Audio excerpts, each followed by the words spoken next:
제가 그래서 최근에 글을 하나 썼습니다. 나도 안식일에 일하고 싶다. 그게 제가 쓴 글 제목입니다. 저도 안식일에 일하고 싶습니다.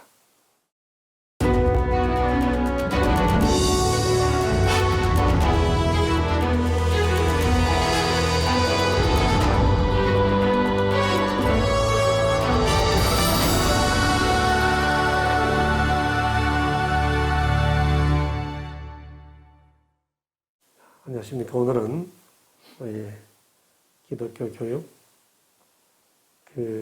12번째 시간으로 안식일, 하나님의 성품을 경험하고 실천함이라는 제목으로 함께 살펴보겠습니다. 성경에 의하면 얼마 동안 세상이 창조되나요? 다 너무 잘 알죠. 아주 상식적으로. 한 주일 동안 세상이 창조되는데 그 매일매일의 창조 주간 중에 사람이 몇째 날에 창조되었죠? 우리 교우님들은 너무 쉬우면 대답 안 하는 경향이 있죠. 사람이 몇째 날에 창조됐어요? 성경에 의하면 6째 날입니다. 창세기 1장 27절부터 31절을 제가 읽겠습니다. 하나님이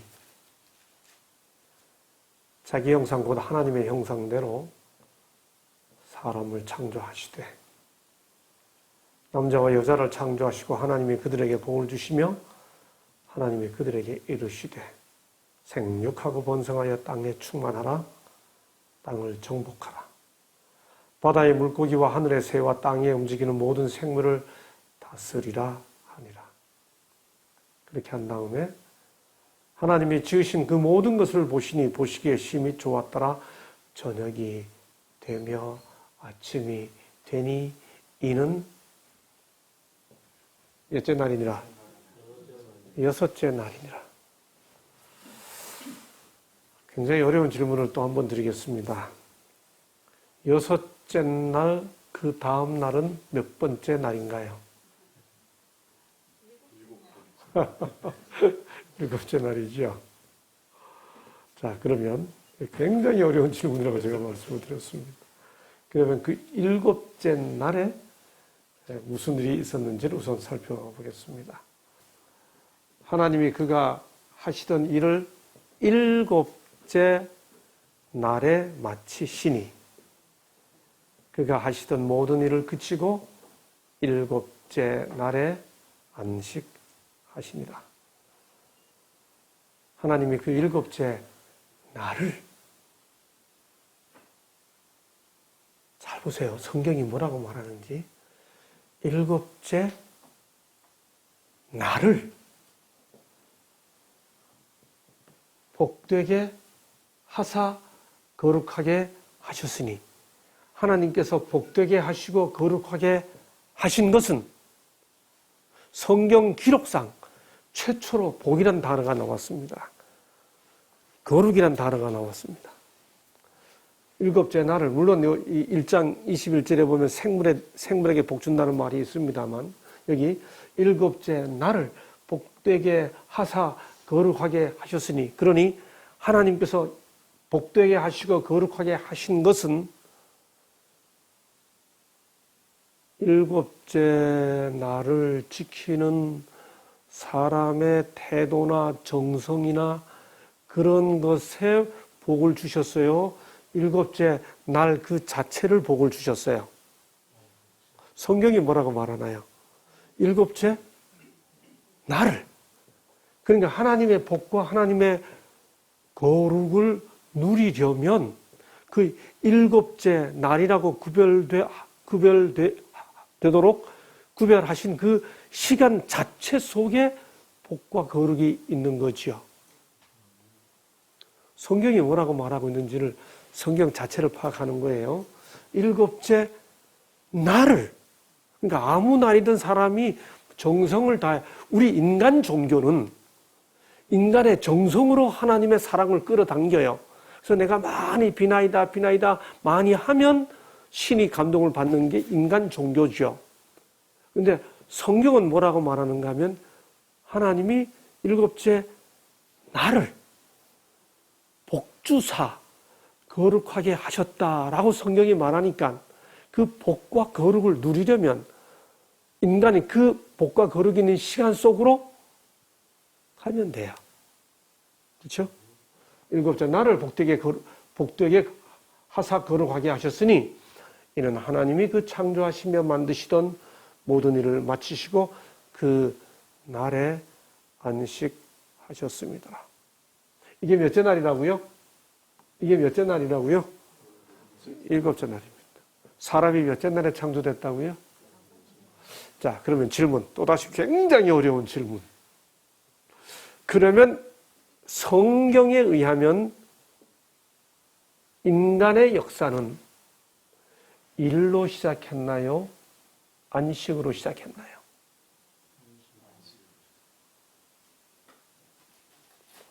어렵죠? 사람이 몇째 날에 창조됐다고요? 예? 여섯째 날. 그 다음 날이 몇째 날이라고요? 그런데 그 날을 성경이 무슨 날이라 한다고요? 안식일이라고 그러죠.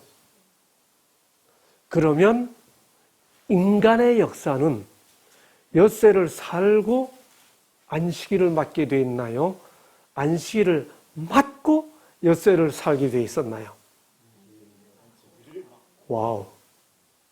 이건 굉장히 중요한 개념입니다. 성경에서. 인간의 삶의 순서는 일하고 안식인가? 안식하고 일인가? 어느 쪽이에요? 안식하고 일이에요. 많은 사람들이 안식일을 오해합니다. 엿새 동안 일했으니까 아이고 이제 피곤한 거 좀 쉬자. 이게 안식일이다. 아니에요. 안식일의 본질적 의미는 그런 날이 아닙니다. 안식일은 이제 막 창조되어 존재하기 시작한 인간이 그 생명과 존재의 환희와 기쁨으로 맞이한 첫날이에요.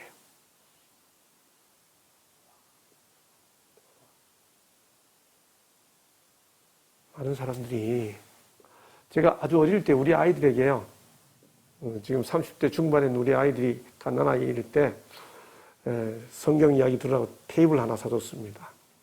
테이프를 사줬더니 그 테이프이 성경 이야기를 얼마나 이 구연동화로 실감나게 하는지 그 창조 이야기를 이렇게 들려주는데 하나님이 가라사대 빛이 있으라 하심에 빛이 있었고 뭐 아주 실감나게 이야기하는 겁니다. 첫째 날, 둘째 날 이렇게 쭉 천지 창조 이야기를 해가다가 여섯째 날 됐어요.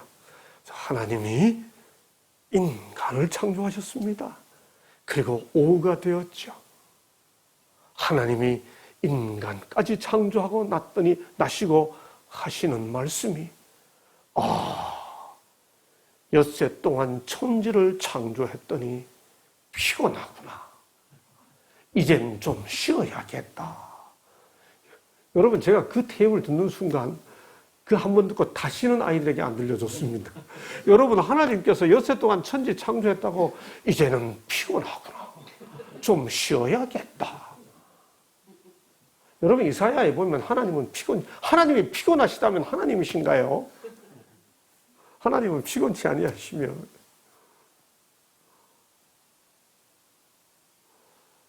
범죄한 이후에 인간이 일을 하고 하루 쉬는 것이 필요해지다 보니까 그렇게 자꾸 생각하게 됐어요. 그런데 본질적 의미에서 안식일은 살았던 삶을 반성하고 쉬는 날이 피곤을 푸는 날이 아닙니다. 본질적 의미에서 안식일은 엿새를 살아갈 힘을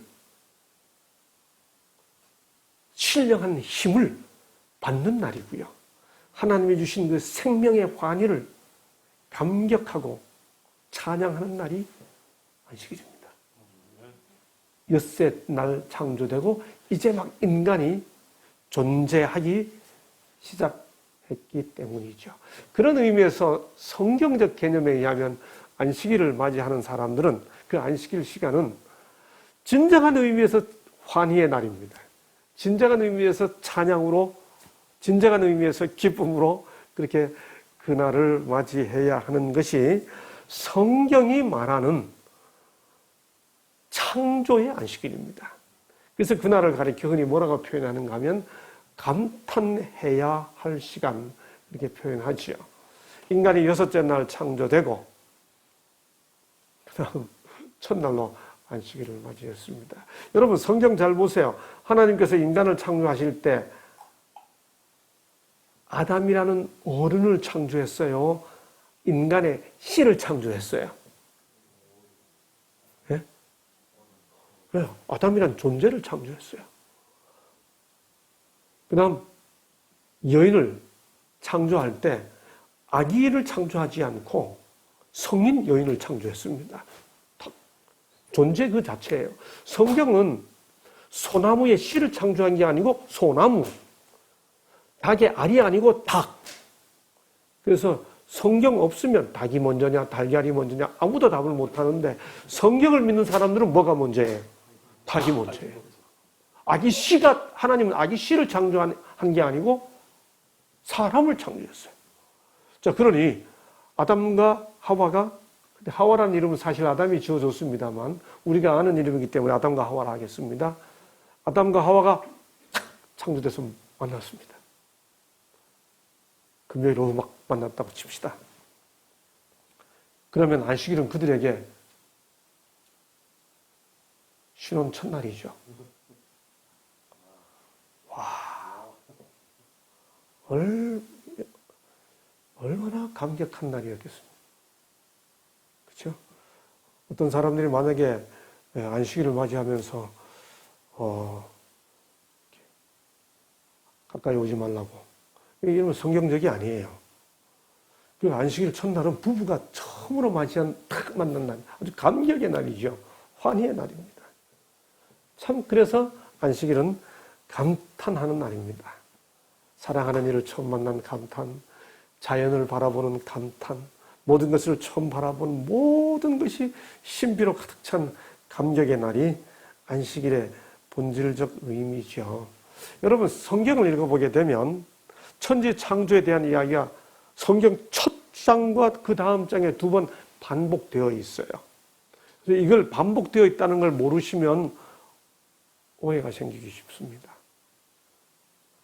창세기 1장 1절부터 2장 3절까지는 첫째 날, 둘째 날, 셋째 날, 넷째 날, 다섯, 여섯, 일곱째 이렇게 순서대로 기록되어 있고 창세기 2장 4절부터 25절까지 보면 천지 창조 기사를 거의 철저하게 여섯째 날에 맞춰가지고요. 사람이 어떻게 창조됐고 사람이 살게 된 에덴 동산은 어떠하고 사람이 해야 할 일은 뭐고 지켜야 할 것은 뭐고 이렇게 전체 천지 창조 기사를 사람을 중심으로 인간을 중심으로 다시 한번 반복해서 기록해 놓고 있어요.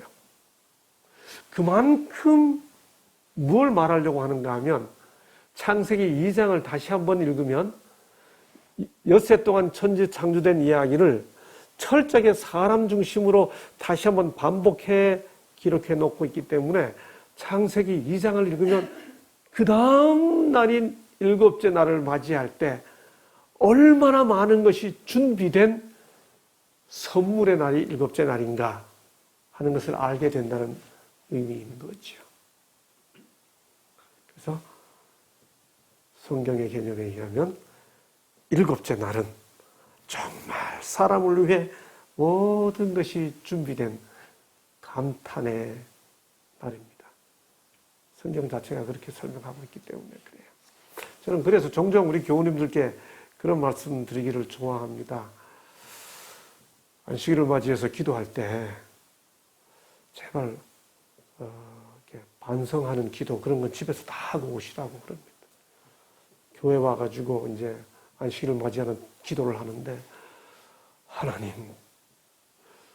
엿새 동안 세상에서 죄 짓고 살다가 주의 날을 맞이해서 주의 전에 모였습니다. 오늘만이라도 기쁘게 살게 해주시고 그러니까 기도 듣는 사람들이 다 그래 우리 죄 짓고 살았지. 마음이 다 이렇게 가라앉아요. 그런 기도를 집에서 다 하고 오라고. 안식일에 기도할 때는 정말 감사하는 기도 함께 나눠야 합니다. 기도 이야기 나오니까 기왕에 하나 더 하면 저는 아주 새파란 이 젊은 20대 후반에 교회를 섬길 때에도 교우님들께 예배 드리기 시작할 때 절대 빈자리를 위해 기도하지 말라고 제가 부탁을 드렸습니다. 이게 조그마한 교회 교인들이 한 10명도 안 되게 모였다. 그럴 때 집사님 기도해 주세요 하면 이분들이 돌아보고 자리가 너무 많이 비었으니까 하나님 자리가 비었습니다.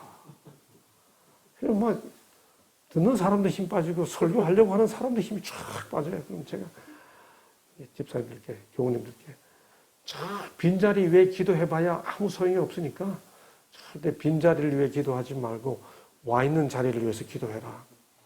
하나님 9명 안 오고 10명 오게 해주신 거 감사합니다. 이렇게 기도해야 10명 왔구나. 이러고 이제 은혜가 되잖아요. 그렇죠? 예, 우리 정말 감격과 감사와 기쁨을 함께 나누어야 하는 날이 안식일의 본질적 의미입니다. 자, 두 번째. 이제 순서대로입니다. 창조 주간에 안식일이 언급됐죠. 교회가 이런 본질적 의미를 가르쳐야 한다는 겁니다. 이게 기독교 교육이라는 거죠. 두 번째는 출애굽의 안식일입니다. 이스라엘 백성들이 애굽에서 수백 년을 살게 됐습니다. 드디어 이스라엘 백성들이 모세가 가서 그들을 애굽에서 나오게 해달라고 바로를 만나서 요청하지요. 그 이야기입니다. 여기 보세요. 그 후에 모세와 아론이 바로에게 가서 이르되 이스라엘의 하나님 여호와께서 이렇게 말씀하시기를 내 백성을 보내라. 애굽 왕이 그들에게 이르되 모세와 아론아 너희가 어찌하여 백성의 노역을 쉬게 하려느냐? 가서 너희 노역이나 하라. 바로가 또 이르되 이제 이 땅의 백성이 많아 적건을 너희가 그들로 노역을 쉬게 하는도다. 여러분 이 말에서는 우리가 아무런 안식일 개념을 발견할 수 없어요. 모세와 아론 너 백성들 일 안 시키려고 그러지? 그 말인 것 같아요. 여러분 그런데 여기 바로가 모세에게 또 아론에게 이렇게 말합니다. 이 땅의 백성이 많아 적건을 너희가 그들로 노역을 쉬게 하는도다. 여기 쉬게 하는도다. 뭐뭐 하게 한다. 이걸 사역형이라고 합니다. 히브리어 동사에서 누구누구에게 뭔가를 시킨다 할 때 히라는 말이 들어가요. 그래서 이 쉬게 하는도다라는 말을 히브리어 동사 원어로 읽으면 히슈바템 그런 뜻입니다. 그들을 하게 한다. 슈바트하게 한다 그 뜻입니다. 여러분 여기 슈바템 할 때 이 뭐뭐 하게 한다 하는 사역형 접두사를 빼버리고 나면 남는 거는 슈바트입니다. 샤바트입니다. 이 샤바트라는 말이 뭔가? 이 샤바트라는 말이 바로 안식일을 지킨다 그 말입니다. 그러니까 여기 쉬게 하는도다라는 이 말이 그들 안식일 지키게 하려고 하는 거지 이 말입니다. 모세가 가서 이스라엘 백성들을 보고 이 바로에게 우리 백성들 하나님께서 보내라고 그랬어요. 보내야 됩니다. 내 백성을 보내라 했다고 이야기합니다. 그러니까 이 말을 들은 바로가 뭐라고 반응하는가? 너희가 그들로 노역을 히슈바템 할 때 템은 그들입니다. 그들을 샤바트 하게 하려고 그러는 거지 이렇게 말하는 겁니다. 단지 일 안 하게 하려고 그러는 거지 그 말 아니에요. 너희들 그 백성들 안식일 지키게 하려고 그러는 거지 그 말입니다. 바로가 지금 이렇게 반응한다는 말이 무슨 뜻일까요? 여러분 이스라엘 백성들이 애굽에 끌려가서 거기서 노예로 살게 되는 상태가 됐으니 오늘은 창조의 기념일입니다. 예배 드려야 됩니다. 이거 먹혀 들었겠습니까? 말도 안 되는 상황이죠.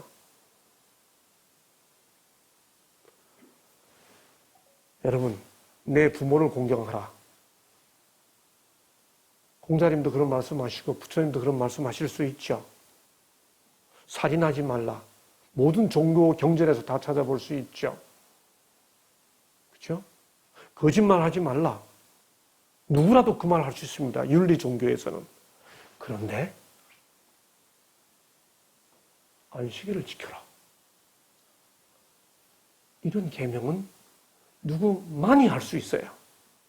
이는 나 여호와가 엿새 동안에 하늘과 땅과 바다와 물들의 근원을 만들고 제7일에 쉬었습니다. 그러니까 적어도 안식일을 지키라라고 하는 말은 누구만 할 수 있는가 하면 천지를 창조한 신만이 요구할 수 있는 계명이에요. 그러니까 천지를 창조했으니까 안식일을 지키라.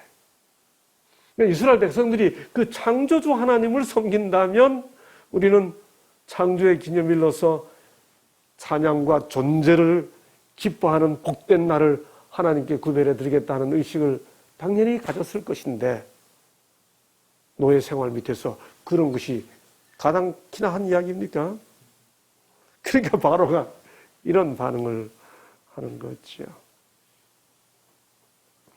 그런 상태에서 이스라엘 백성들이 모세의 지도를 따라서 이제 드디어 애굽에서 나왔습니다. 애굽에서 나와서 광야로 들어갔어요. 여러분, 광야와 사막이 어떻게 다르죠? 광야와 사막이 조금 다릅니다. 광야는 어떤 것이고 사막은 어떤 것인가요?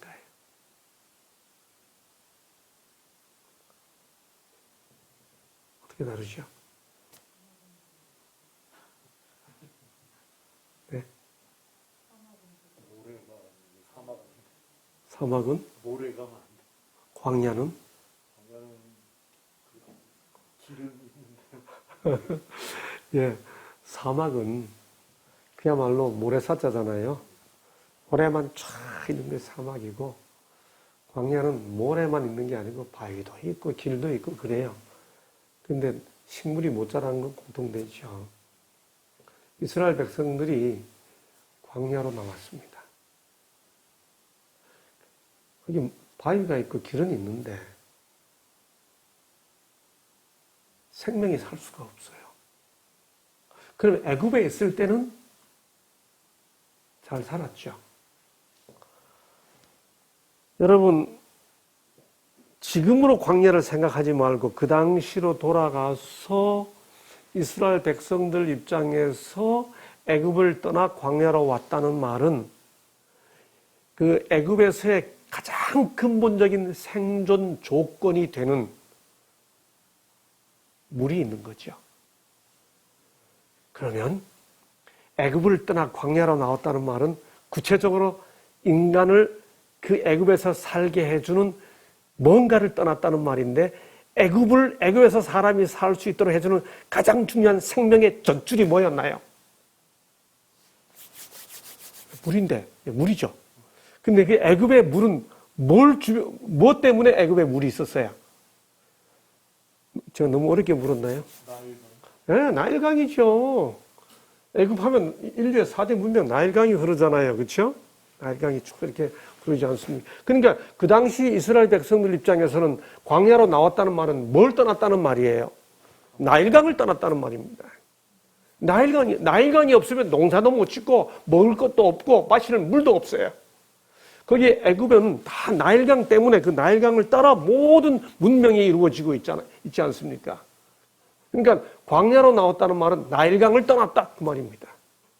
그러니까 광야에 와보니까 당장 뭐가 없어요? 먹을 것도 없고 마실 것도 없습니다.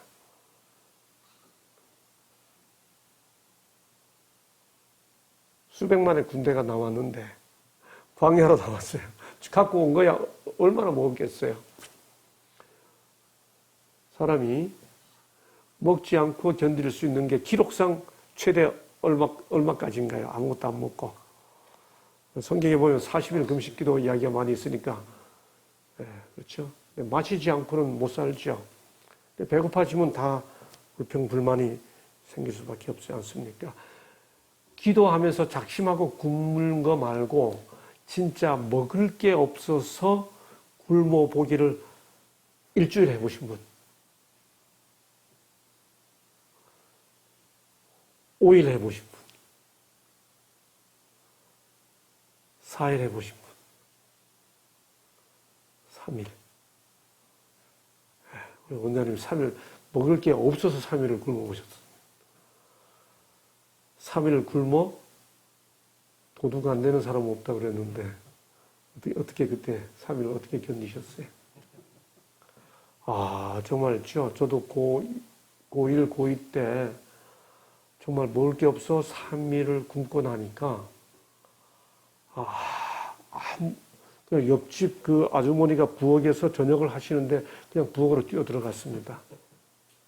그래서 지금도 이름도 안 잊어버려요. 그 태영이 어머니이신데 태영이 어머니 밥 좀 주세요. 그래서 부엌에서 이렇게 밥 퍼주는데 그 부엌에서 그냥 막 그냥 불에다 담아가지고 3일 굶고 먹었던.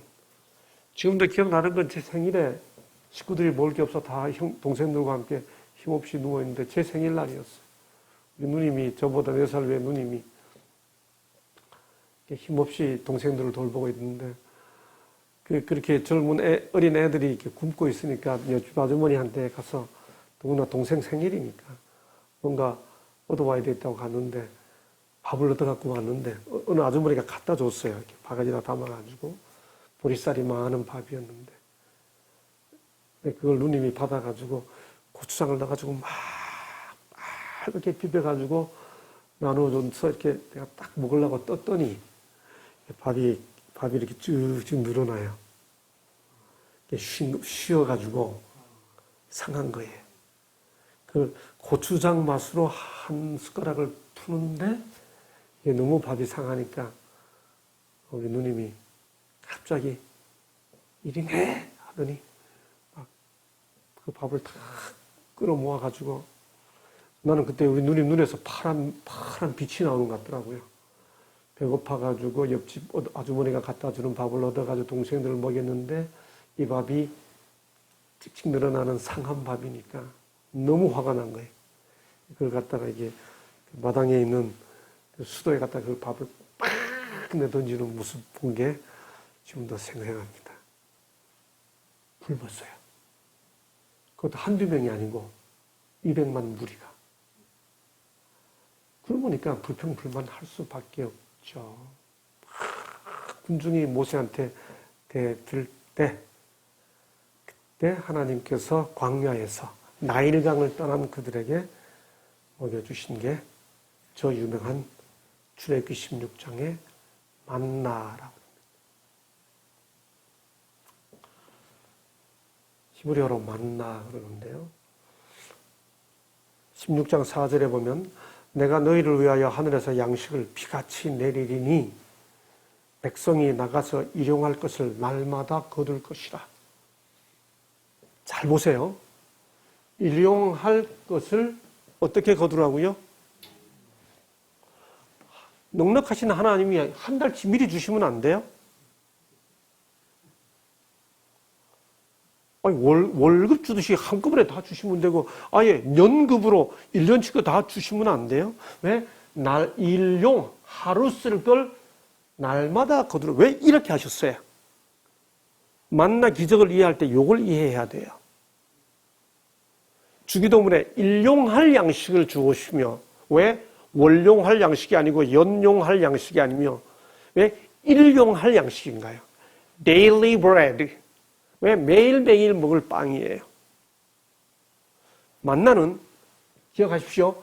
일용할 것을 날마다 거두어야 돼요. 하나님께서 이렇게 하신 의도가 있었어요. 그 다음 이렇게 만나가 내리자 이스라엘 자손들이 가서 거둡니다. 이스라엘 자손이 보고 그것이 무엇인지 알지 못하여 서로 이르되 이것이 무엇이냐 하니 이게 뭐야? 광야에서 뭐가 내린 겁니다.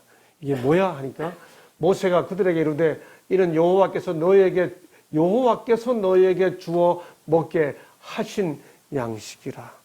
여러분, 교회를 다니는 사람이나 다니지 않는 사람이나 다 상식적으로 한 번은 들어서 알고 있는 하늘 양식 만나라는 말이 무슨 뜻이게요? 네? 만나라는 말이 무슨 뜻입니까? 하늘에서 보니까 광야에 뭐가 내렸어요, 먹을 게.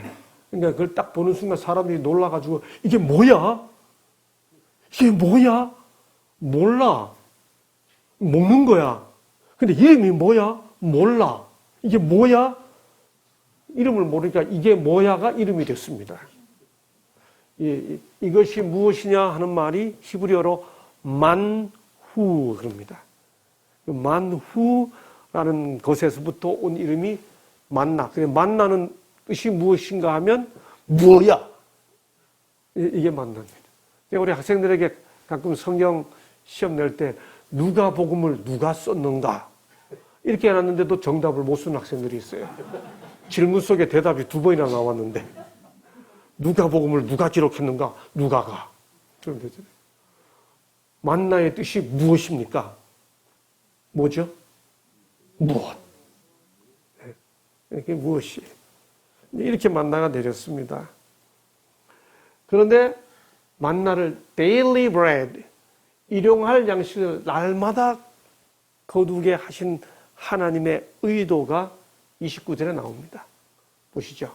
볼지어다 여호와가 너희에게 안식일을 주므로 6째 날에는 이틀 양식을 너희에게 주는 것이니 너희는 각기 처소에 있고 7째 날에는 아무도 그의 처소에서 나오지 말지니라.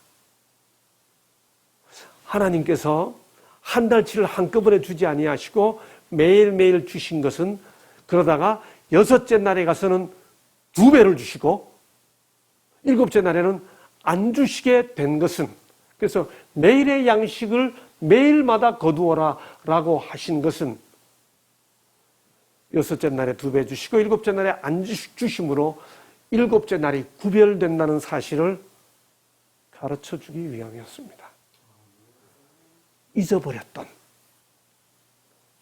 인간은 6째 날에 창조되고 7째 날 그 생명을 하나님께로부터 받았다. 내가 그냥 먹고 사는 게 아니고 내가 그냥 존재하게 된 것이 아니고 하나님께로부터 내 생명을 부여받았다는 사실을 알고 찬양하고 감사하게 됐던 그 본질적 의미를 잊어버리고 사는 이스라엘 백성들에게 그 사실을 다시 환기시켜 주기 위해 만나를 내려주시는 것으로 매일매일 거두게 하시는 것으로 그것도 6째 날에 2배를 내려주시고 7째 날에 안 거두게 하시는 방식으로 회복시켜 주신 것이죠.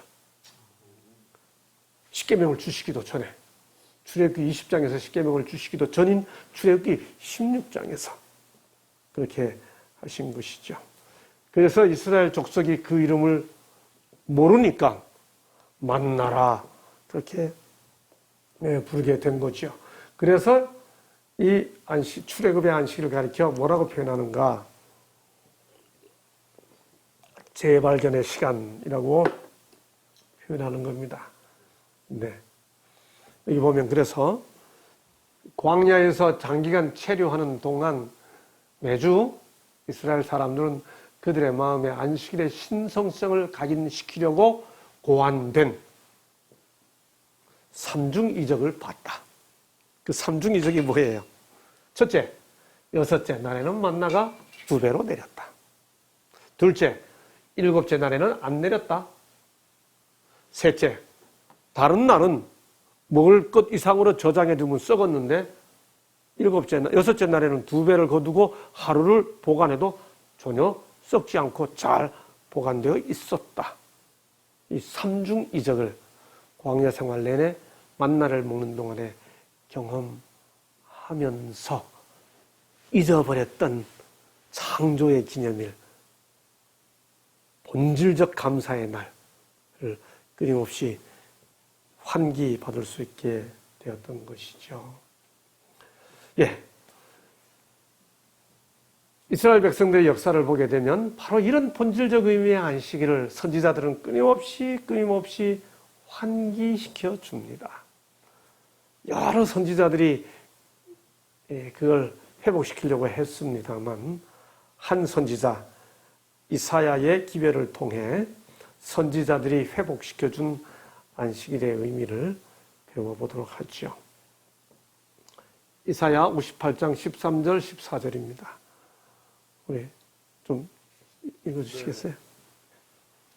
만일 안식일에 내 발을 금하여 내 성일의 오락을 행하지 아니하고 안식일을 일컬어 즐거운 날이라 여호와의 성일을 존귀한 날이라 하여 이를 존귀하게 여기고 내 길로 행하지 아니하며 내 오락을 구하지 아니하며 사사로운 말을 하지 아니하면 내가 여호와 안에서 즐거움을 얻을 것이라. 제가 보니까 많은 분들이 이 선지자의 기별 속에서 정말 봐야 하는 본질적인 내용보다는 자기가 보고 싶은 것만 보는 경향이 있는 것 같아요.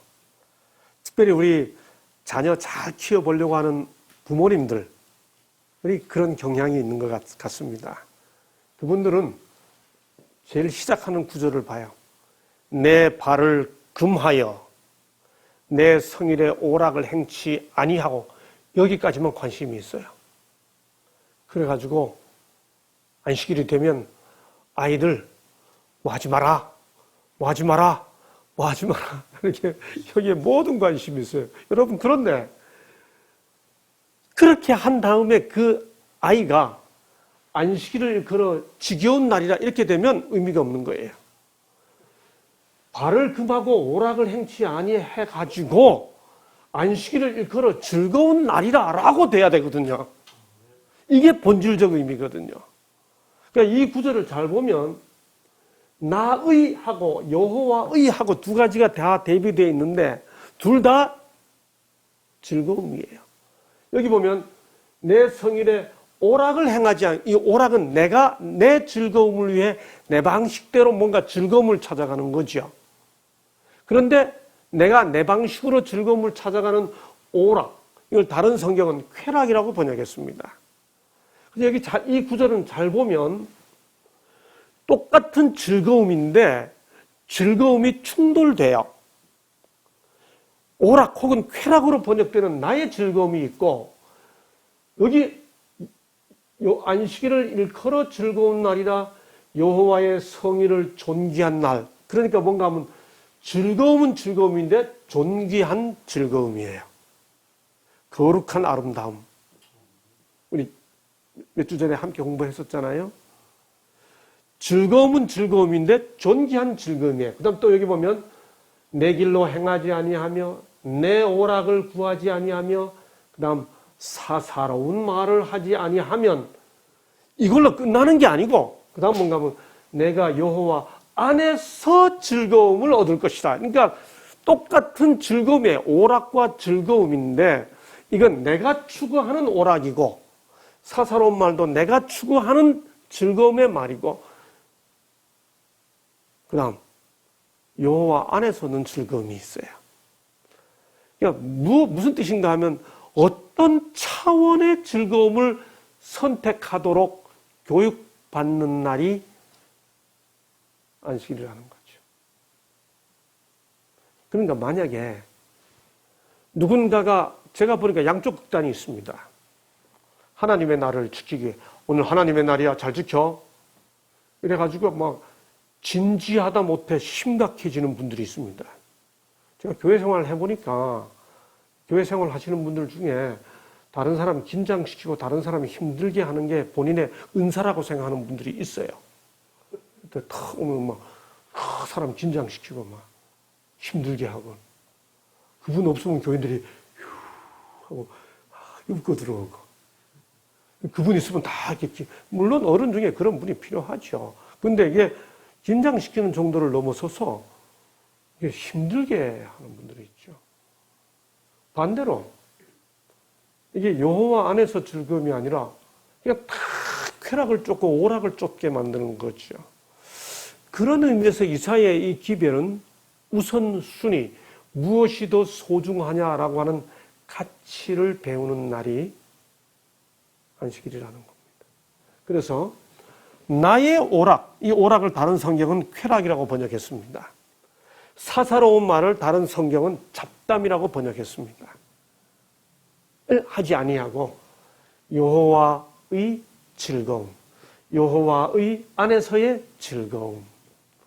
여러분 개그나 모르겠어요. 개그 이렇게 하시는 분들에게 또 혹시 누가 될지 몰라서 제가 표현이 조심스러운데 그것도 일종의 전문적인 직업이니까요. 여하튼 우리가 이렇게 별 의미 없는 말들을 듣고 웃을 수는 있어요. 근데 그런 걸 보고 웃으면서 한 번쯤 웃고 지나갈 수는 있지만 그래서 내 삶이, 내 인생이 행복하다 그렇게 말할 수 있나요? 왜 그런가요? 어떤 그런 프로그램을 보고 우리가 함께 웃을 수는 있지만 내 인생이 행복하다라고 말할 수 없는 이유는 거기에서 의미를 발견할 수 없기 때문에 그런 거죠. 반대로 우리 크리스찬들이 범할 수 있는 또 하나의 죄는 의미를 과잉 추구하다 보면 즐거움이 없어요. 그래서 표정들이 심각해요. 진지한 걸 넘어서 심각해요. 하나님은 진지하게 섬겨야 하지만 동시에 즐겁게 섬겨야 합니다. 안식일은 즐거운 날이라. 안식일은 존귀한 날이라. 이 본질적 의미가 구현되는 방식으로 사사로운 말, 오락을 행치 아니하며 이게 우선순위로 선택될 수 있어야 한다는 거죠. 예. 선지자는 그 사실을 우리에게 분명히 가르쳐주고 있습니다. 이 이사야 58장 이게 13절이거든요. 이사야 58장 13절에 나오는데 사실 이 의미를 정확히 이해하기 위해서는 58장 그 앞에 1절부터 13절을 좀 잘 읽어볼 필요가 있는데 여기 13절 58장 1절부터 쭉 보면 참된 종교 생활이 뭔지를 이야기해 주고 있습니다. 그 중에 3절부터 나오는 거짓 금식과 참된 금식. 그 당시에 가장 종교적인 행위가 금식이거든요. 그래서 여기 보니까 이 사람들이 금식을 합니다. 우리가 금식하되 어찌하여 주께서 보지 아니하시오며 우리가 마음을 괴롭게 하되 어찌하여 주께서 알아주지 아니하시나이까. 보라 너희가 금식하는 날에 오락을 구하며 온갖 일을 시키는도다. 보라 너희가 금식하면서 논쟁하며 다투며 악한 주먹으로 치는도다. 너희가 오늘 금식하는 것은 너희의 목소리를 상달하게 하려는 것이 아니니라. 무슨 말인가? 금식을 해가면서 싸우는 거예요. 금식을 하면서 범죄하고. 그래서 하나님께서 이렇게 말합니다. 이것이 어찌 내가 기뻐하는 금식이 되겠으며 이것이 어찌 사람이 자기 마음을 괴롭게 하는 즉 회개하는 날이 되겠느냐. 잘 보세요. 그 다음에 선지자가 하는 기막힌 말입니다. 금식은 말이야 하나님께서 원하시는 금식은 밥 안 먹는 거 아니야. 내가 원하는 금식이 뭔지 알아? 한 다음에 이어지신 말씀이 흉악의 결박을 풀어주며 멍에의 줄을 끌어주며 누구에게인가 팔이 속박되고 이런저런 짐에 짓눌려 있고 연약함의 짐에 짓눌려 있는 사람들을 풀어주는 거, 이게 내가 하나님께서 원하시는 금식이야. 나한테 기도한다고 그저 밥만 굶고 있지 마. 압제당하는 자를 자유하게 하며 모든 멍에를 꺾는 것이 아니겠느냐. 줄인 자에게 내 양식을 나누어 주며, 네가 밥 안 먹는 게 금식이 아니고 내가 원하는 금식은 배고픈 자 먹여주는 게 내가 원하는 금식이야. 얼마나 역설이에요. 여러분, 이게 참 종교, 이게 참 중요해요. 그 다음에 유리하는 빈민을 집에 들이며 헐벗은 자를 보면 입히며 또 내 권력을 피하여 스스로 숨지 아니하는 것이 아니겠느냐. 한마디로 하나님이 원하시는 금식이 뭐라는 거예요? 베풀어주고 나누어주고 품어주고 따뜻하게 해주고. 여러분, 저는 그래서 이제 제 평생 이제 출애굽 40년을 넘어선 세월 동안 신앙생활하고 교회 안에 살면서 이렇게 대단히 어른들 계신 데서 죄송한 표현입니다만 이제 환갑을 넘어 60대 중반에 향해 가고 있다 보니 무슨 생각이 드는가 하면 신앙생활이 뭐냐? 그 사람, 정말 만나는 사람들 따뜻하게 하고 그 사람이 매여있는 모든 묶음들 조금이라도 풀어주고 그게 신앙이지. 그게 하나님 섬기는 거지. 그런 생각이 점점 더 짙어집니다. 정말 참 신앙은 사람이 얼마나 소중한가 하는 생각을 하게 되는 것이죠. 하나님께서 그렇게 말씀하셨잖아요. 선지자를 통해서. 내가 원하는 금식이 뭔데? 그래서 막 유창하게 기도하는 것보다 오늘 좀 좋아지셨네요. 식사 잘 하셨죠? 따뜻하게 말해주는 게 정말 신앙인의 삶이라는 거죠. 그만큼.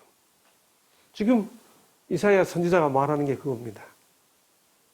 3일, 4일, 5일, 6일, 7일 하나님 앞에 금식한다고 굶고 있는 것보다 하나님이 정말 원하시는 것은 배고픈 사람 갖다 먹이는 게 하나님의 원하시는 금식이라는 거죠.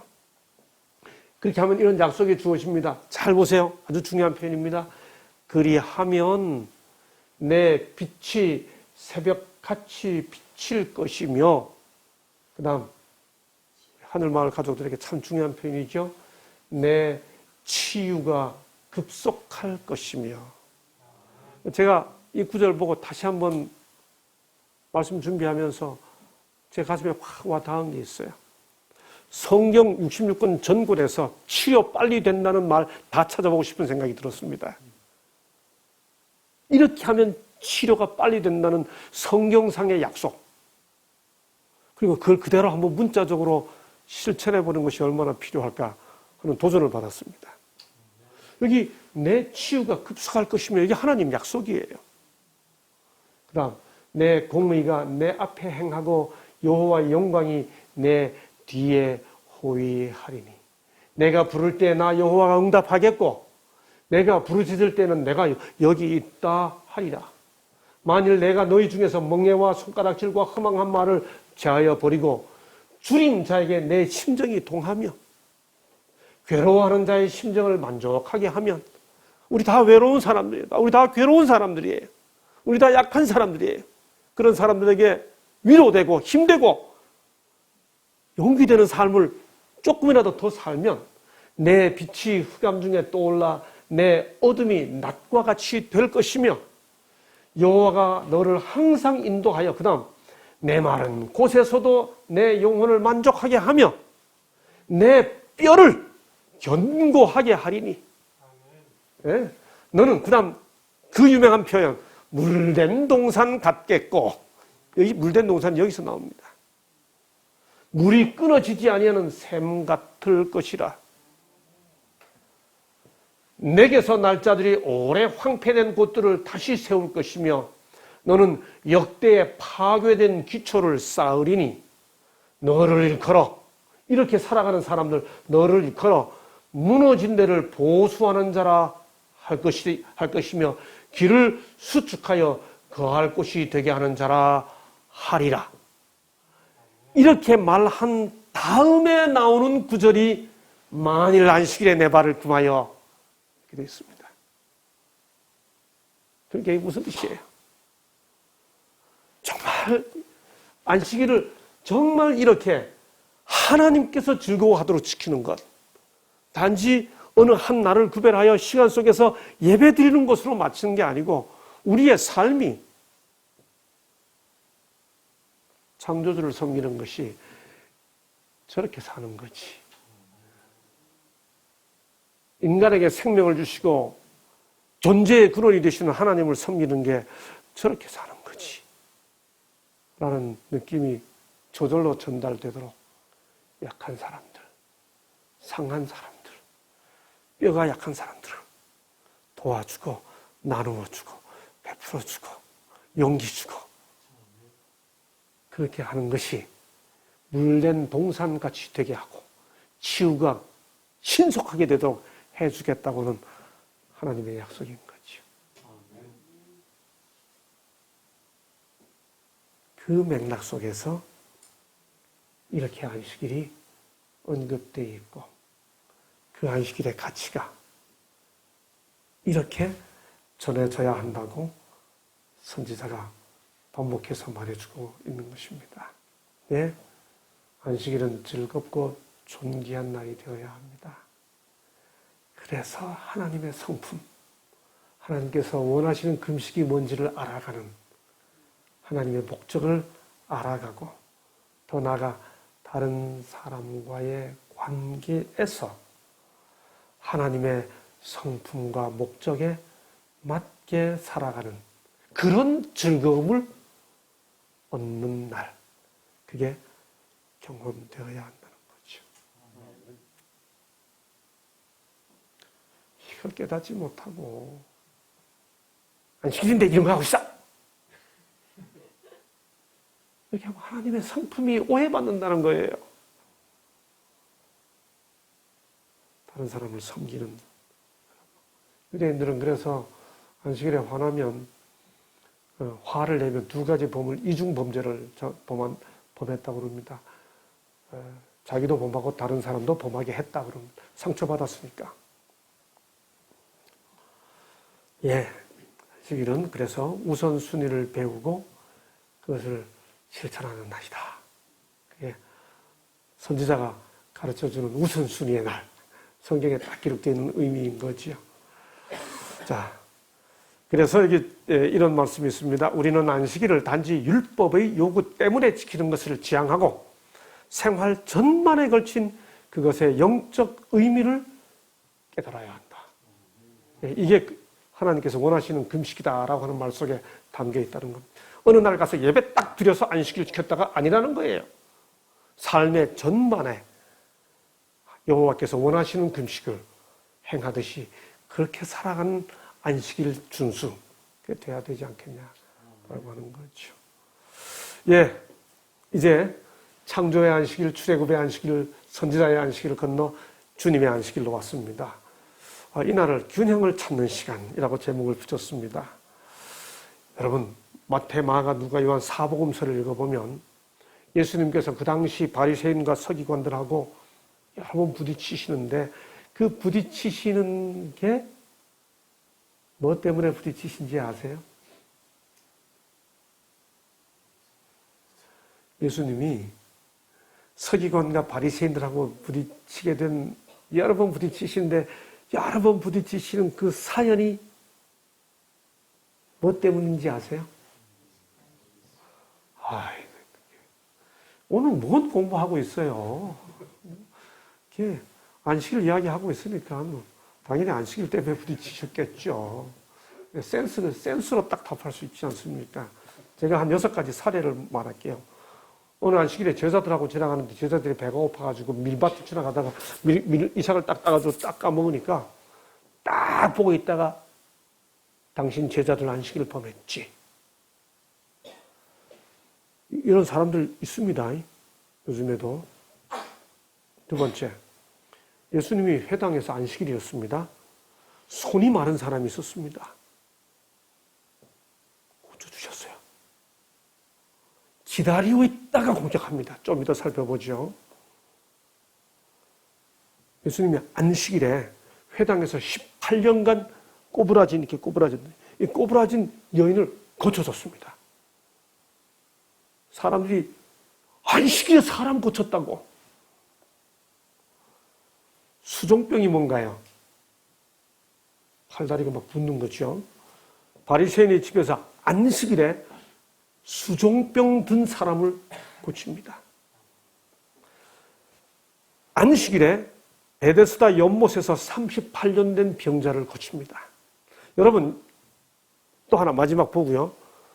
안식일에 예수님이 나면서 맹인된 사람을 고쳤습니다. 자, 여기서 다른 건 다 배제시켜 놓고 요 세 경우만 살펴보겠습니다. 18년 꼬부라진 여인, 38년 병자, 나면서 맹인된 사람은 급성 환자예요? 만성 환자예요? 그날 안 고쳐도 됩니까? 안 됩니까? 그날 꼭 고쳐야 될 만큼 바쁜 거 아니죠. 어차피 18년 알았고 38년 알았으니까 하루 늦으나 빠르나 상관없어요. 나면서 맹인된 사람 꼭 그날 아니어도 돼요. 그런데 예수님은 그날 하필이면 안식일에 고쳤습니다. 이거 바리새인들 눈에는 용납할 수 없는 일이었습니다. 보세요. 그래서 고치니까 손 마른 사람을 고쳤습니다. 그러니까 보고 있던 바리새인들이 야, 당신 어떻게 안식일에 이런 일을 해? 그러자 예수님이 그 사람들에게 한 대답. 너희 중에 어떤 사람이 양 한 마리가 있어 안식일에 구덩이에 빠졌으면 끌어내지 않겠느냐? 사람이 양보다 얼마나 더 귀하냐? 그러므로 안식일에 선을 행하는 것이 옳으니라. 안식일에 교회 오다가 옆집에 불 났어요. 그러면 예배 시간 다 됐으니까 교회 와야 돼요? 아니면 물건 하나라도 건져내줘야 돼요? 생각해 보세요. 오늘 내가 교회 가는 길에 여러분 심리학 실험에서 기가 막힌 실험이 하나 있었습니다. 지금 갑자기 그 말씀 드리니까 갑자기 생각나는데 그게 선한 사마리아인 실험이라고 그럽니다. 미국에서 유명한 신학대학에서 이름 되면 다 아는 너무너무 유명한 신학대학에서 신학생들에게 선한 사마리아인 설교하라고 시간을 줬습니다. 교수가. 그리고 교회 와서 설교하거라 이렇게 시켜놓고 그 학생이 교회로 가는 그 사이에 한 사람이 이렇게 쓰러져 있는 걸 연출했습니다. 신학생들이 지나가다가 지금 선한 사마리아인 설교 본문을 들고 성경을 들고 설교하러 가는데 사람이 길에 쓰러져 있어요. 그럼 설교하러 가야 돼요? 그 사람 도와야 돼요? 당연히 도와야 되죠. 목사가 될 사람들이.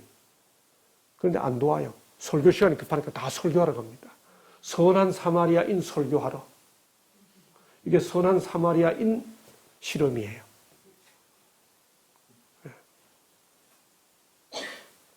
이게 기가 막힌 실험입니다. 교회 대예배 시간에 기도를 맡았어. 그런데 옆집에 불 났어요. 그러니까 기도 시간이 도무지 안 맞아. 그럼 도와줘야 돼요? 기도 그냥 가야 돼요? 사람들이 간다는 거예요. 여러분 이거 우리 보기에 당연한 이야기 같이 보이는데 당시에는 이렇게 하는 이 대답이 바리새인들에게는 도전이었습니다. 용납할 수 없는 도전이었습니다. 사람이 양보다 얼마나 더 귀하냐. 그러므로 안식일에 선을 행하는 것이 옳으니라. 잘 보세요. 예수님이 안식일이 필요 없다고 그랬어요? 안식일에 선을 행하는 것이 옳다고 그랬어요? 안식일이 의미 있다 없다가 아니고 안식일을 어떻게 지켜야 하는지를 말씀하신 거죠. 네, 선을 행하는 것이 옳으니라. 두 번째, 18년 된 여인이었습니다. 여러분, 이 18년 된 여인을 주님이 안식일에 고쳐주었어요. 그러니까 회당장이 딱 보고 우리가 할 수 있는 똑같은 반응을 합니다. 대부분의 사람들이 하는 말. 여기 보세요. 누가복음 13장 14절. 회당장이 예수께서 안식일에 병 고치는 것을 보고 분내어 화가 나서 무리에게 이르되, 그 다음 잘 보세요. 일할 날이 엿새가 있으니 그동안에 와서 고침을 받고 안식일에는 하지 말라. 이 거룩한 안식일에 와서 이렇게 엿새 동안 뭐 하고 있다가 할만한 말입니까? 안식일을 거룩하게 생각하면? 그런데 예수께서 뭐라 말씀하세요? 주께서 대답하여 이르시되 외식하는 자들아, 너희가 각각 안식일에 자기의 소나 나귀를 외양간에서 풀어내어 이끌고 가서 물을 먹이지 아니하느냐? 안식일에 소한테 물 안 먹여? 그러면 18해 동안 사탄에게 매임받아 있는 이 아브라함의 딸을 안식일에 이 매임에서 푸는 것이 합당하지 않니? 만성 환자라 할지라도 매여 있는 사람 풀어주는 게 그게 안식일을 지키는 거지. 그 말이에요. 이거 구약에서 한 말이 아니고요. 예수님께서 하신 말이에요. 안식일을 어떻게 지켜야 되느냐. 예수님이 이렇게 개혁하신, 예수님이 이미 설명해 준 방법으로 안식일이 멍에에서 풀어주는 날이 돼야 하지 않겠냐, 그겁니다. 아픈 사람들 잘 먹여주고, 여러분, 그래서 안식일에 정말 정성스레 음식 준비하는 것은 설교하는 목사만큼 중요한 일을 하는 거예요. 뼈가 약한 분들 강하게 해주고, 메인 사람들 풀어주고, 이게 안식일을 지키는 거지, 그 말이에요. 그렇죠? 여기 수종병 환자. 예수님이 또 안식일에 고쳤어요. 왜 안식일에 고쳐요? 그러니까 예수께서 대답하여 율법 교사들과 바리새인들에게 이르되 안식일에 병 고쳐 주는 것이 합당하냐 아니하냐 말을 못해요. 이번에 예수님이 질문받은 게 아니라 아예 예수님이 곧바로 물어요. 잘 보세요. 아까 이게 누가복음 13장이었어요. 누가복음, 그 다음은 누가복음 14장이에요. 그러니까 아까는 질문 받고 대답하셨는데 이번에는 주님이 아예 되물어요. 안식일에 병 고쳐 주는 것이 옳냐? 그들이 말을 못해요. 아까 이미 그 수종병 들은 여인 이야기 경험을 했기 때문에. 예수께서 그 사람을 데려다가 고쳐 보내시고 또 그들에게 이르시되 너희 중에 누가 그 아들이나 소가 우물에 빠졌으면 안식일에도 곧 끌어내지 않겠느냐 하고 아까 13장에서 했던 이야기를 이번엔 아예 쐐기를 박듯이 또 한 번 하시는 겁니다. 그 다음 장에서. 그렇죠? 와, 이 말씀은 유대인들이 감당이 안 되는 말입니다. 38년 된 병자를 안식일에 고쳤어요. 고친 것으로 끝나지 않고 여기 보면 예수님이 고친 다음에 너 자리 들고 가 그랬어요. 여러분 이 38년 앓던 환자가 깔고 앉았던 그 자리 얼마나 더러웠겠어요. 그걸 왜 들고 가라 그러나요? 그게 뭐 소중하다고? 그게 소중해서 들고 가라 그런 게 아니에요. 이걸 들고 가면 그걸 볼 사람이 있었거든요. 이 날이 무슨 날이에요? 안식일에 뭘 들고 가면 눈이 뒤집히는 사람들이 있었습니다. 들고 가네! 여러분 38년 된 환자가 나았으면 너 어떻게 나았어? 그리고 그 사람 끌어안고 축하해 주는 게 당연한데 그 사람이 안 보이고 그 사람이 들고 가는 자리만 보이는 눈을 가진 사람들이 있어요. 교회 생활 해보면 그런 사람들이 있습니다. 사람이 안 보이고 그 사람이 들고 가는 자리만 보이는 사람. 주님은 그걸 의도하셨어요. 그래서 자리 들고 가라고 그랬죠. 그러니까 다른 사람들이 와가지고 막 공격을 하죠. 너 안식일에 왜 들고 가? 유대인들은 온갖 법을 다 만들어 놨거든요. 안식일 잘 지키는 법을. 제가 하나만 소개시켜 드리면요. 유대인들 법에 의하면 안식일에는 화장실에 가서 종이 이렇게 일 보고 뒤를 닦을 때 그 종이를 쓰는데 글씨 있는 종이를 쓰면 안 돼요. 왜냐하면 종이를 그냥 쓸 수 없고 종이를 비벼가지고 이렇게 부드럽게 해가지고 써야 되잖아요.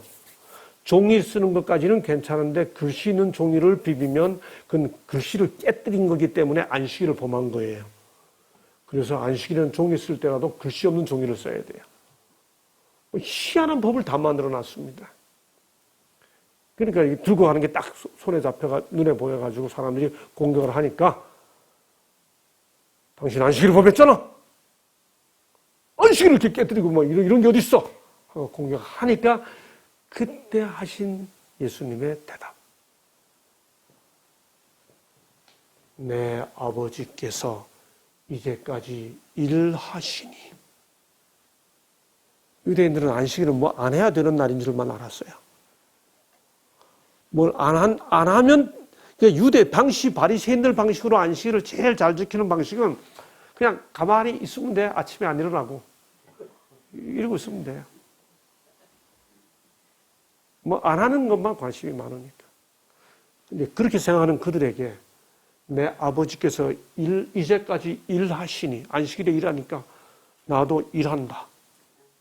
이건 유대인들은 감당하지 못할 말이었습니다.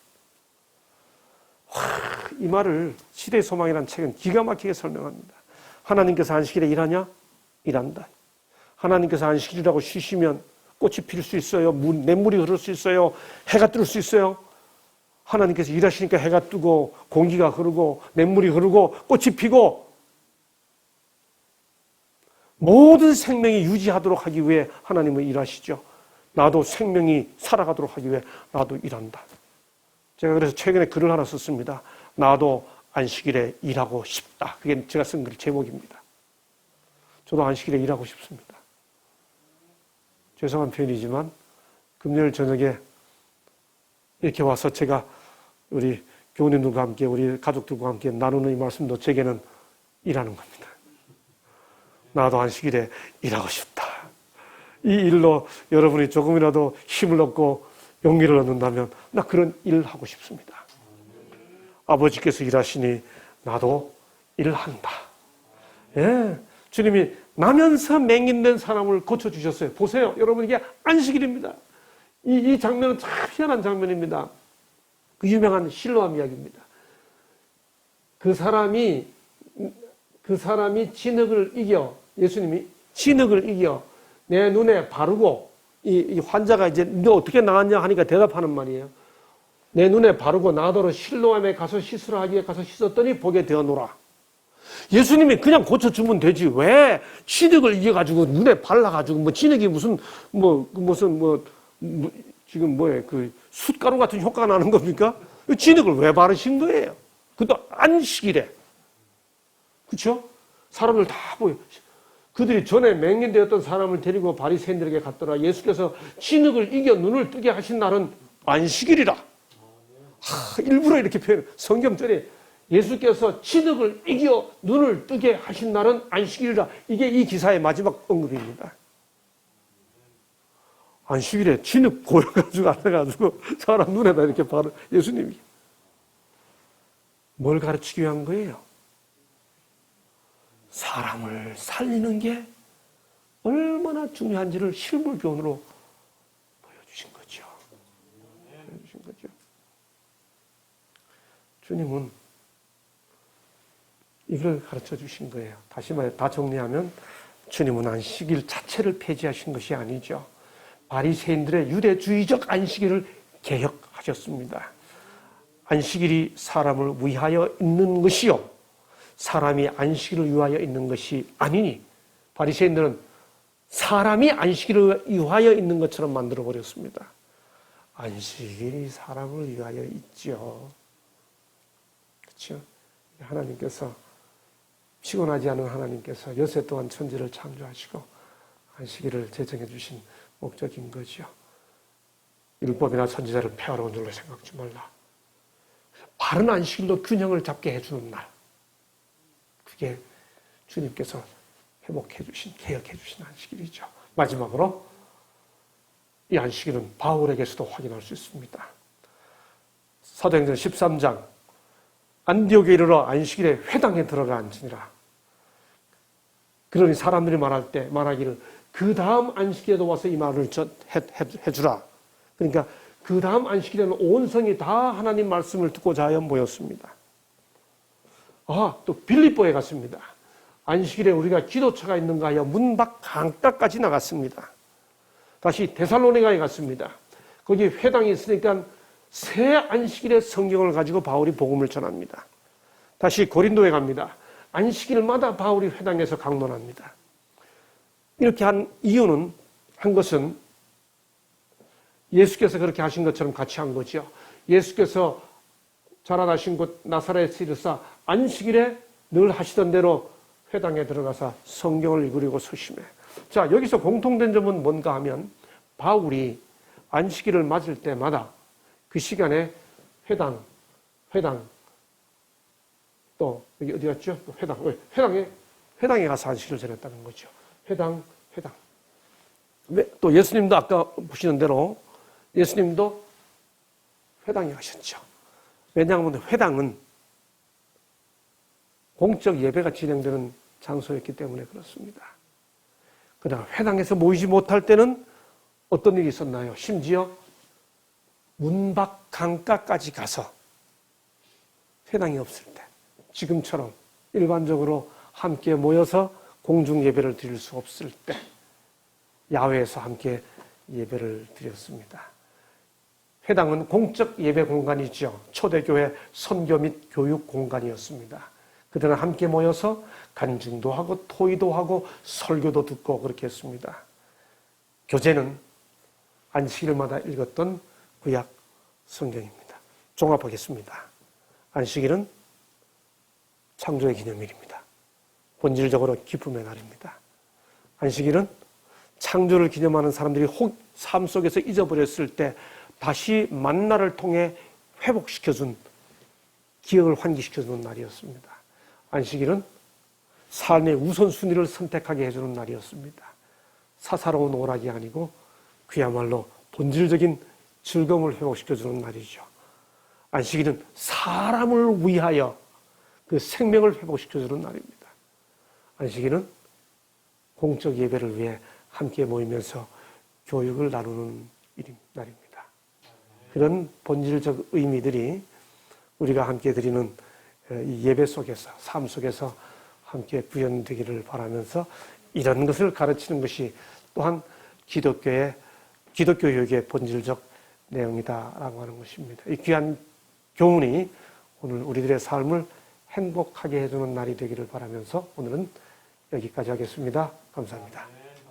아멘.